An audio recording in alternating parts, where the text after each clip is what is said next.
So we are toward the end of the canto, book 7, canto 2, the parable of the search of the soul. Last 3 sentences.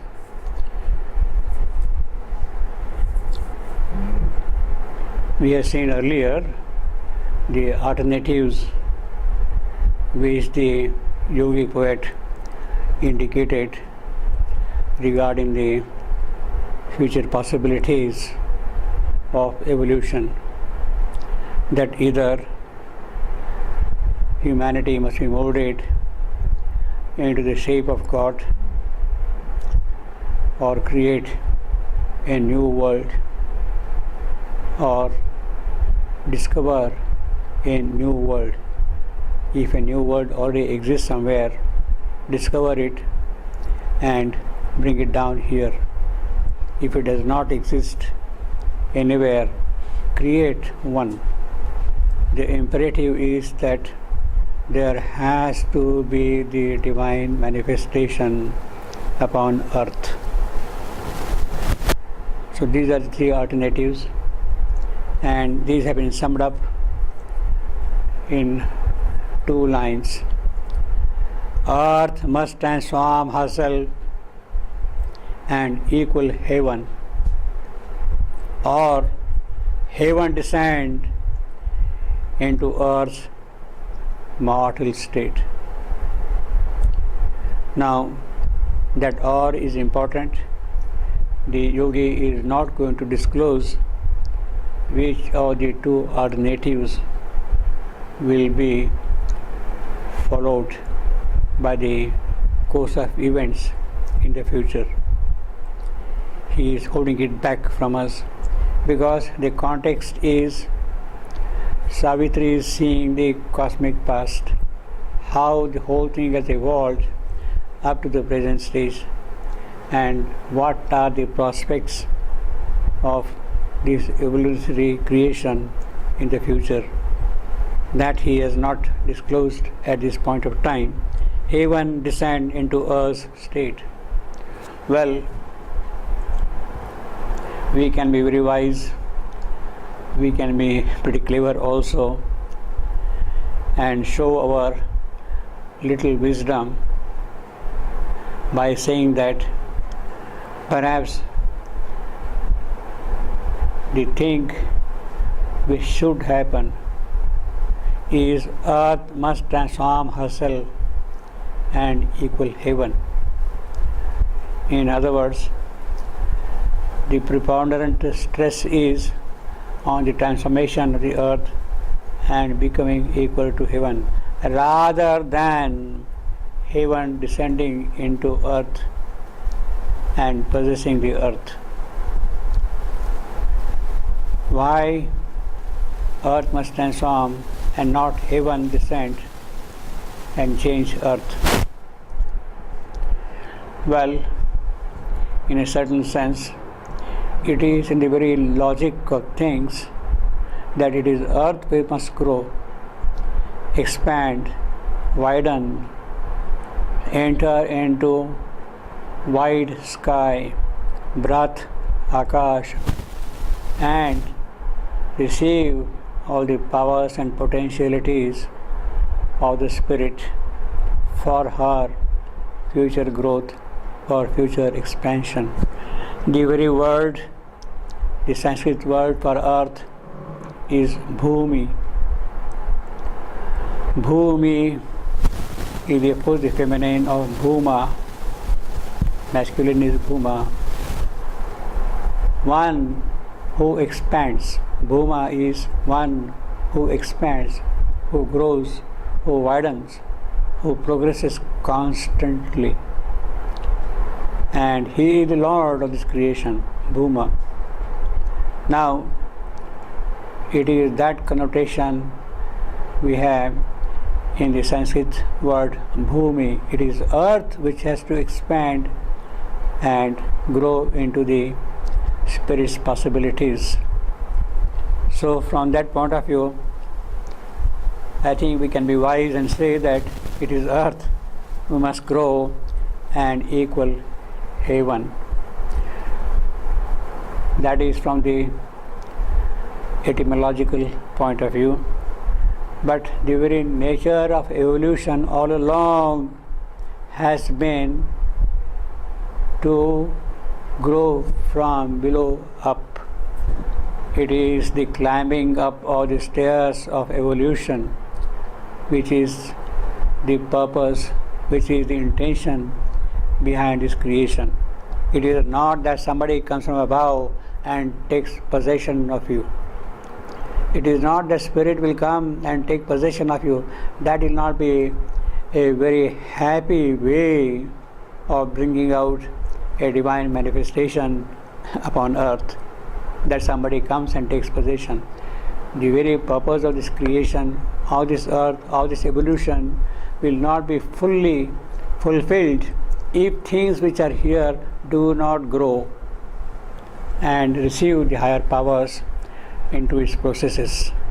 So from that point of view, we can say that earth must transform herself and equal heaven. Perhaps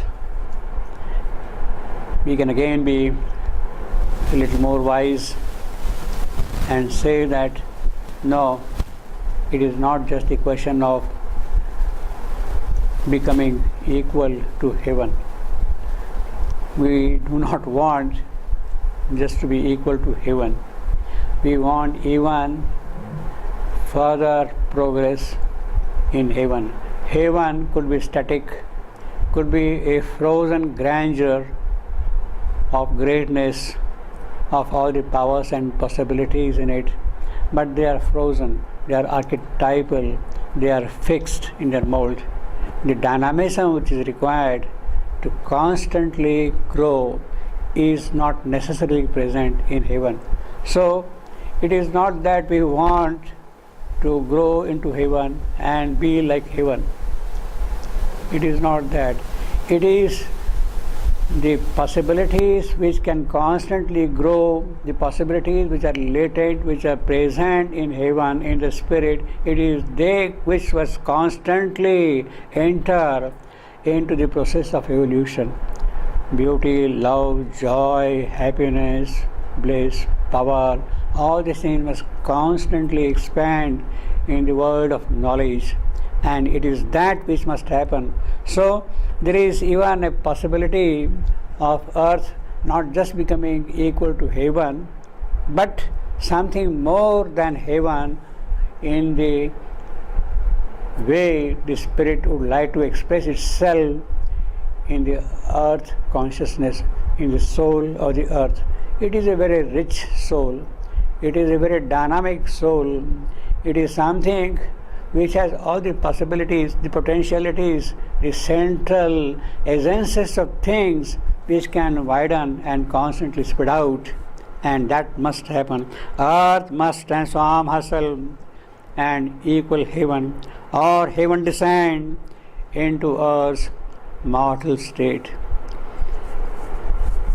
Well, maybe we have stressed our point of view in a certain rhetorical sense. Yes, earth has something in her soul, and it is that which must come out, which must emerge and express itself in the manner the spirit would like it to express in her. That is what is meant here. We have said that thing in a certain rhetorical sense.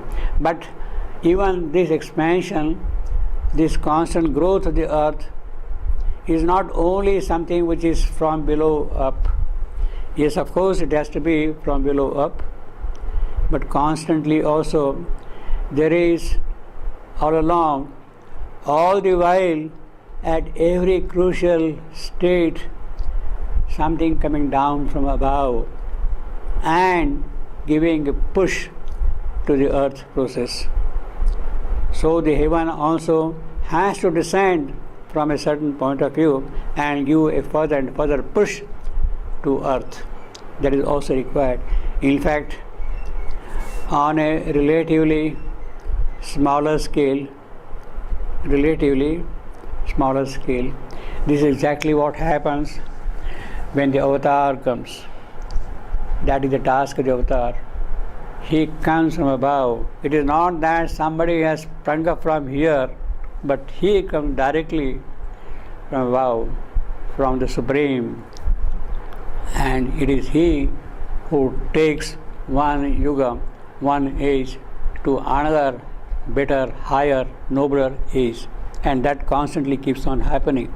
So there is also, so to say, a constant intervention in the process which is necessary. Both are combined together. But the essential thrust is of the growth from below up. Otherwise the purpose of this creation is not served, you see, if it was not so. So this is what he said. Earth must transform herself and equal heaven, or heaven descend into earth's mortal state. So if I had to put bets on these two alternatives, I will say 70% of the first, earth transforming herself into heaven, and 30% of heaven descending into earth.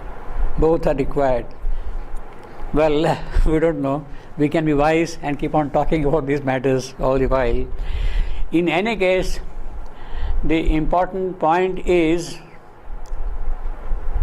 the transformation. Savitri has seen in her cosmic dream the future.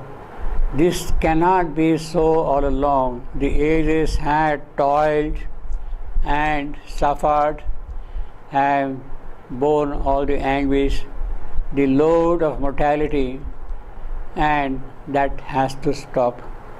That can stop only with the death of Satyavan, and that death is a must. And it is to meet that death that Savitri has to prepare herself yogically to confront the obstacle that is standing in the way of this evolution. And therefore, the first thing which is shown to her is the cosmic past, Swapna. It is a dream kind of a thing, but as I said earlier, it is a dream of reality also. It is a dream which Savitri has immediately realized in her soul. All the past experiences through which she had gone, life after life, since the beginning of this creation, have been gathered up and brought to a point that they can now open themselves to the future. That is the important thing of this dream. So it is a realization of Savitri's yoga. Already she was told, prepare yourself to meet the challenge of death. That was enough.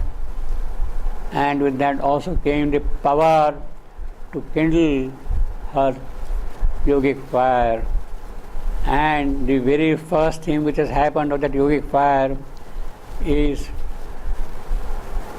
this reality of the cosmic past becoming the future.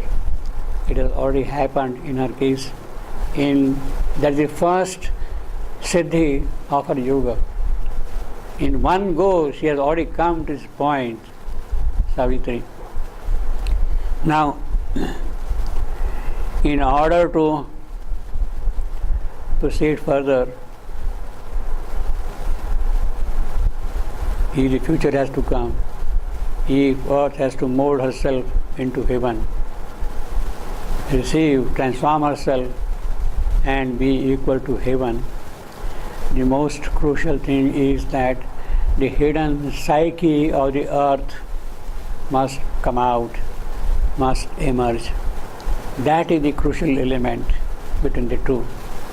What happens above, what is being processed in nature, can be linked up only by the psychic being. It is the psychic being of the earth. We must come out and work out the alchemy of transformation. In fact, that is the role of the psychic being, to change, gather up all the elements of nature and change them into their divine counterparts. That is the psychic being's job, which has been sort of assigned to it. In fact, it is for that purpose that the psychic being has come down here. Our soul has left the transcendental realms and plunged into the soul of the earth, so that each one can grow in its distinctive possibility, unfold its own nature, svabhava. Then only a greater, a luminous collectivity is possible. Now it is this evolving soul which must come forward and go on the path of the future. That is the whole imperative. In fact, the whole essay, the poetic essay, is so well knit, so tight, so precise in its, so to say, logical arguments and coherence, that one is amazed at the entire wisdom which is there behind its poetry. If we had to use the words like wisdom and all that. But it is really very amazing how the poet sees the whole thing, and logically, so to say, everything unfolds in its proper sequence, in its proper manner, in its fuller, completer details. That is what happens here all along. In fact, the whole Savitri is like that. It is at every stage a piece of essay, a beautiful tight essay, developing the theme and coming to a definite conclusion and opening out the new possibilities that present in that theme. That is what constantly happens in Savitri, the epic. Now what does he say here?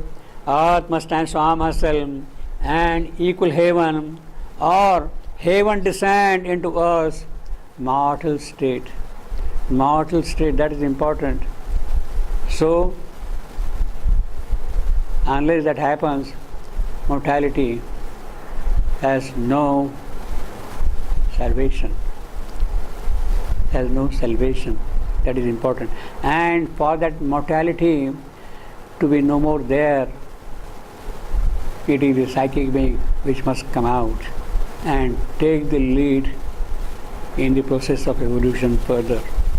But for such vast spiritual change of transformation which he has described here, but for such vast spiritual change to be out of the mystic cavern in man's heart, the heavenly psyche must put off her veil and step into common nature's crowded rooms and stand uncovered in that nature's front and rule his thoughts and fill the body and life.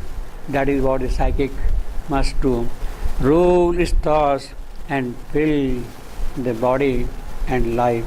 It must bring about what one would say a total psychic transformation of matter, body, life, mind. They had to be first transformed. Psychic transformation is required.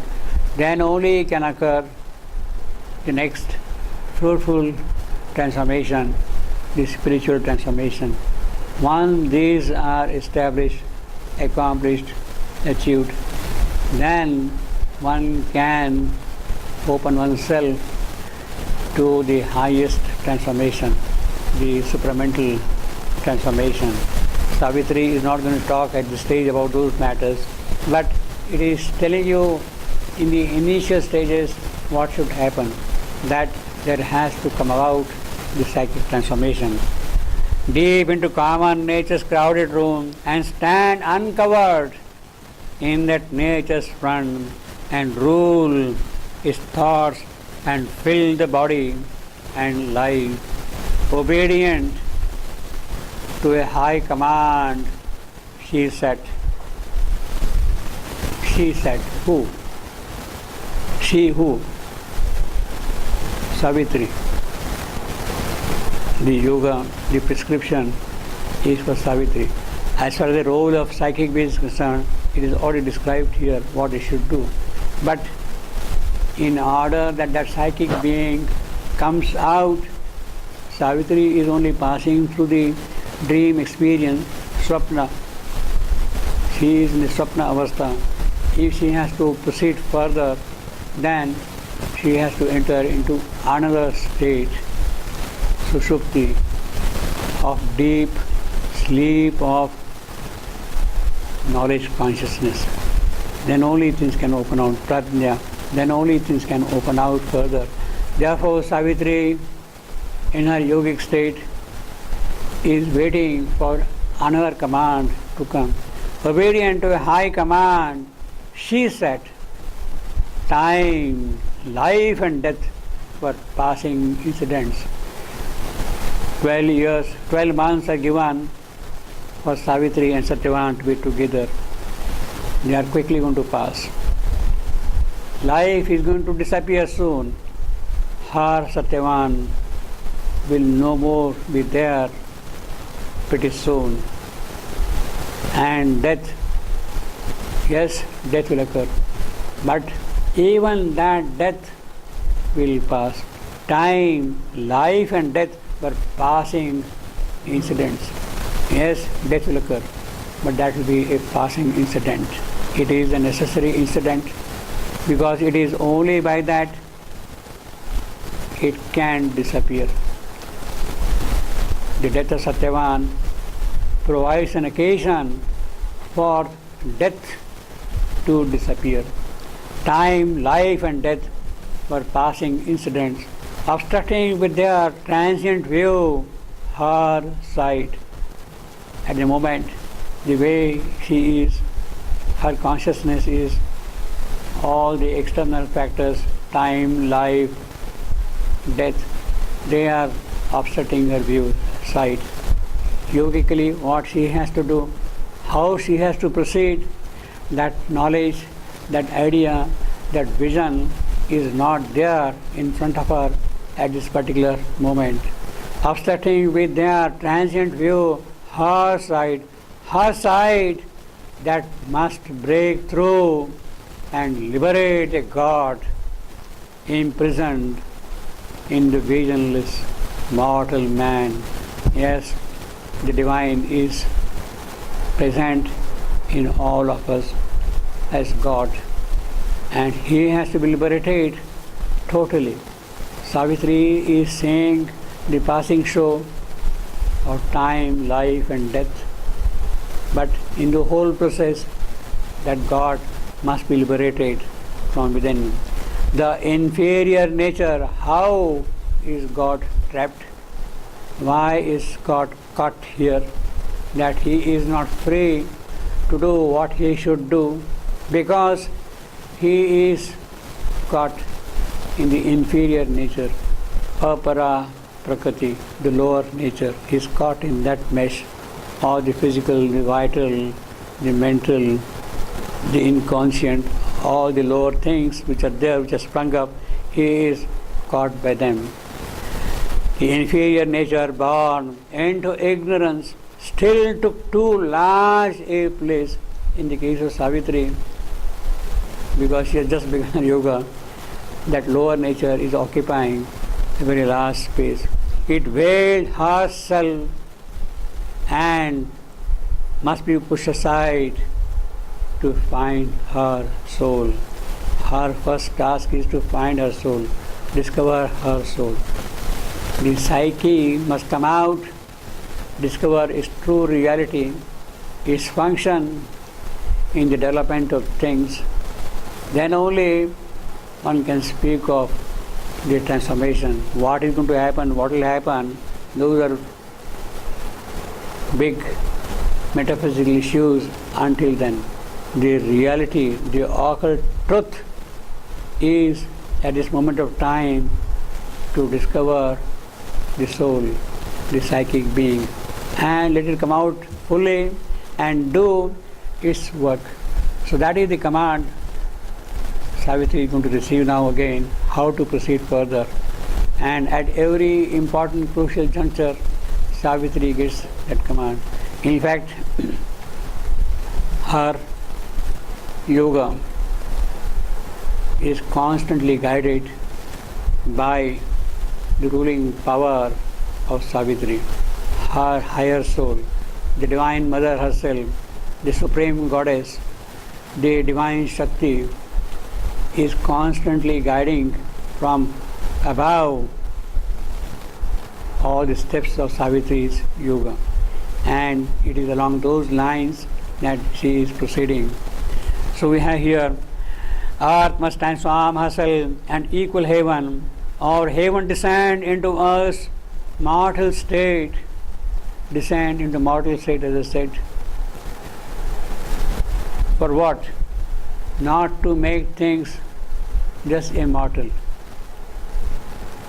Heaven has immortality. What can heaven bring? Immortality. Of course it can be, but that is not what is all required. Immortality, yes, but something more than that is required. What is required here in this creation is deathlessness, the state of deathlessness, the possibility of constantly renewing yourself to grow constantly into spirit. Heaven cannot give that, but heaven can support to a certain extent. Deathlessness is what has to happen in the course of time. On the mortal world, in the Mrityu Loka, it is not the elimination of the mortal state. It is not simply bringing down the Amrutatva here. It is to grow into that Amrutatva constantly, irrespective of death or no death. I must have an option open for me that for a certain purpose, if I want to change my form, my constitution, my way of doing things for a certain purpose, that scope should be there.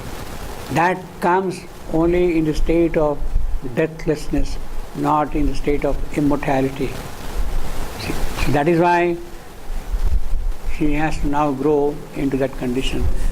Now, all our present consciousness, all our present activities are governed by the external nature. They are veiling the psychic being, and unless that veil is removed, the psychic being cannot come out and exert its influence. What does the psychic being do? In the process of nature, all that is happening around here, it sees what is the real essence of things in nature, what is absolutely acceptable, suitable to it. It is that it picks up and puts into its store, and it is that then which becomes a permanent asset of yourself. It is that psychic being which has the possibility, which has the power, which can link you directly to the divine. When the psychic guidance is there, you are never misled. You are safe on the yogic path also. For that purpose again, psychic being has to come out and do its job here in a deeper and greater sense. But what is this psyche who must come out and do her work or its work or whatever you call it? Now, people have confusing ideas about the psyche, and through the ages different formulations have been given about the psyche. Even in the early days, Plato talked about psyche in his dialogue Phaedo, and he says that psychic is the immortality of the soul. He says psychic is the immortality of the soul.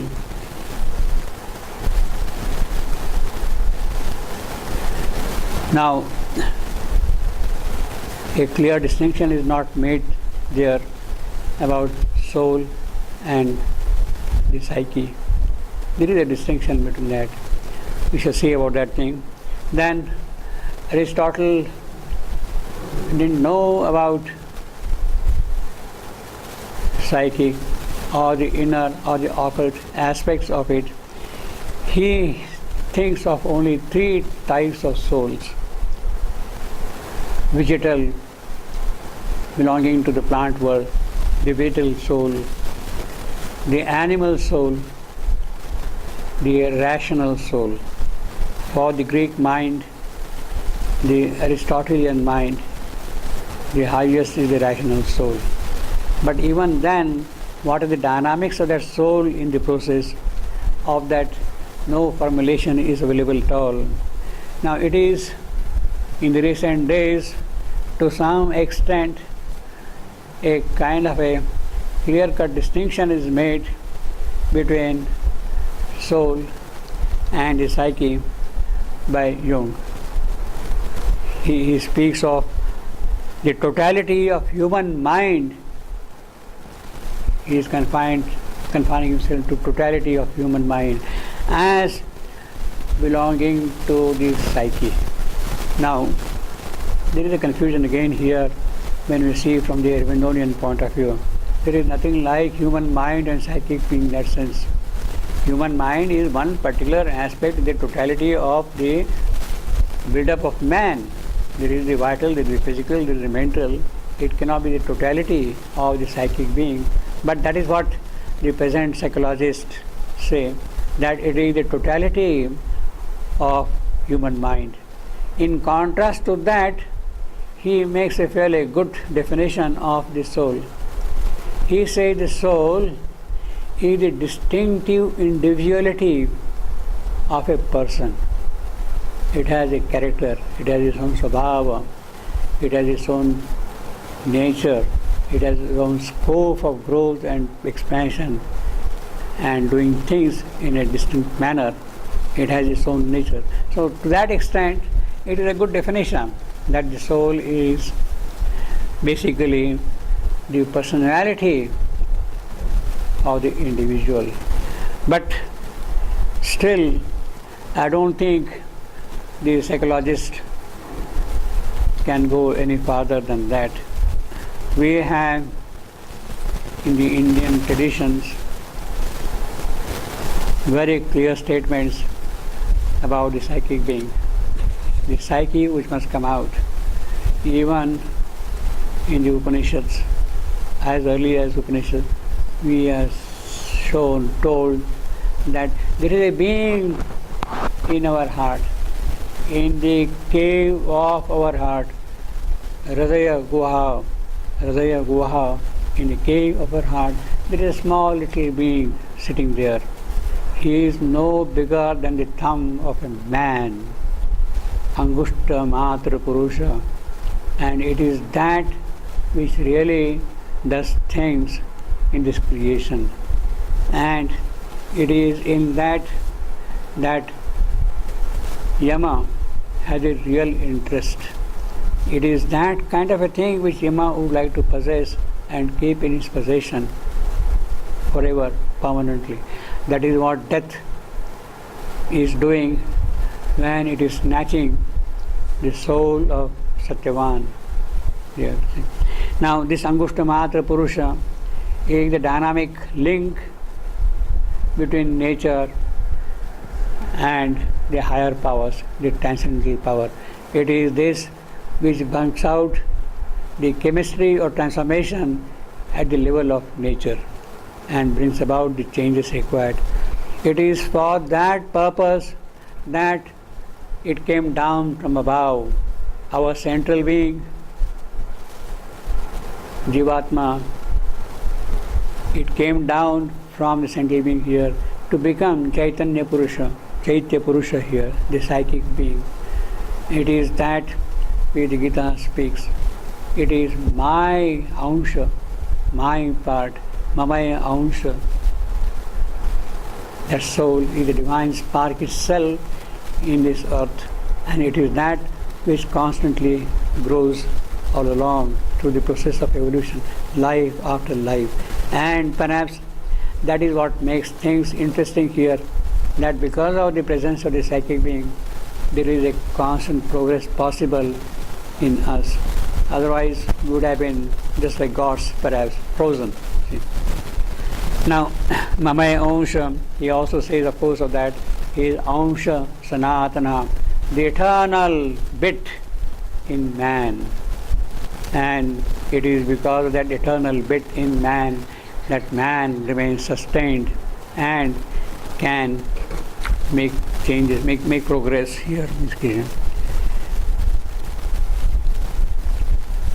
Now, when that psychic being comes out, when the veil is removed, at the moment the veil is of the vital, physical, mental nature of the unconscious, subconscious spreading all around, and the psychic is concealed from us. It is not coming out and doing its own work. Silently from behind the scene, it is doing its own work, but then it takes life after life, many, many lives to make real progress. If that psychic being can really emerge and do things, then there is a possibility of rapid progress and advance. Now, the psychic being or the psyche is something which is, of course, the Gita says, Ansha Sanatana, my portion, my part, mamai ansha, the Gita says that. If we see from a metaphysical point of view, from the point of view of philosophy, of understanding the scheme of things, then we can say that, as Sri Aurobindo has explained in the Life Divine, we have the transcendental creation, Sat Chit Ananda Vijnana. We have existence, consciousness, force, bliss, and supermind. These are the four transcendental states from which the lower creation has taken place. It is existence or Sat which becomes matter. Existence, Sat becomes matter here in the lower creation. It is consciousness force which is life. It is bliss, the divine bliss, Ananda of creation, of growing, which becomes the psyche. It is the divine bliss which becomes the psyche. And it is supermind which becomes the mind in man. So we have basically matter, life, psyche, and mind as the exact counterparts of Sat Chit Ananda Vijnana. Sat becoming matter, Chit becoming life, Ananda becoming psyche, and of course supermind becoming mind. Now it is this Ananda of this creation, in spite of the darkness, of the suffering world, of ignorance, of all-pervading mortality, that psychic remains happy always. It is the stuff of bliss, of Ananda. It remains always happy in that sense. And when you are identifying yourself with the psychic being, then it is a world of love, beauty, joy, Ananda, always, forever. In fact, the purpose of the psychic, as I said a little while ago, is to bring about an alchemical change in nature. Transformation of nature is a function of the psychic being, and that is what we have been calling the psychic transformation. Now, it is much more than that. It's much more than that. It is not only the change of nature into its psychic quality which will take place. The mother says that in her, so to say, experiments of physical transformation, she says that eventually what is going to happen is it is the psychic being which will materialize. It is the psychic being which will become the body, the higher, the greater, the nobler, the loftier body will be made by the psychic being. The true transformation will come with the materialization of the psychic being. And when the materialization of the physical occurs, of the psychic being, then by its very property of immortality, psychic being immortal. It is deathless. Nainam chandanti shastrani, nainam dhati pavaka. Nothing can pierce it. No weapon can cleave it. No fire can burn it. No wind can blow it out.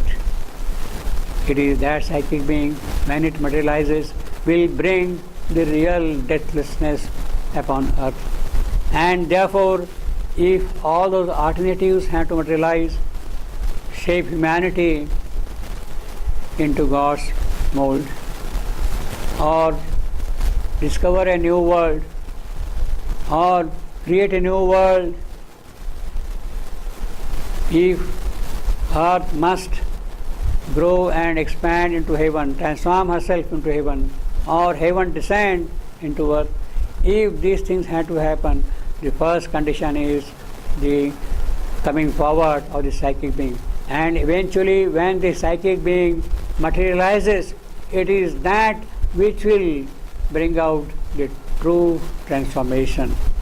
It is from that point onward the true divine life will begin.